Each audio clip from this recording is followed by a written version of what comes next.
سائمہ کامران کے دو چار اشعار جو طاقتور حکمران یا طاقتور قوموں سب کے سننے کے قابل ہیں۔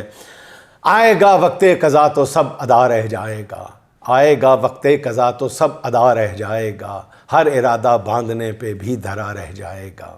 یہ انا کے بت بنائے پھر رہے ہو کس لیے، یہ انا کے بت بنائے پھر رہے ہو کس لیے، بند آنکھیں ہو گئیں تو کیا بھلا رہ جائے گا، ریشم و اطلس کی قطرن تک نہ ہوگی ساتھ میں، قیمتی سامان سارا گھر پڑا رہ جائے گا۔ زہر قاتل ہے یہ کینہ مت رکھو دل میں اسے، یہ رگوں میں آگ کی صورت بھرا رہ جائے گا۔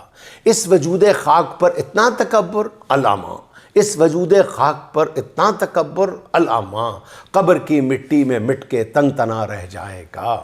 مٹ گئے دارا سکندر، مٹ گئے فرعون تک، بے نشاں بے جان سارا دبدبا رہ جائے گا، بے نشاں بے جان سارا دبدبا رہ جائے گا۔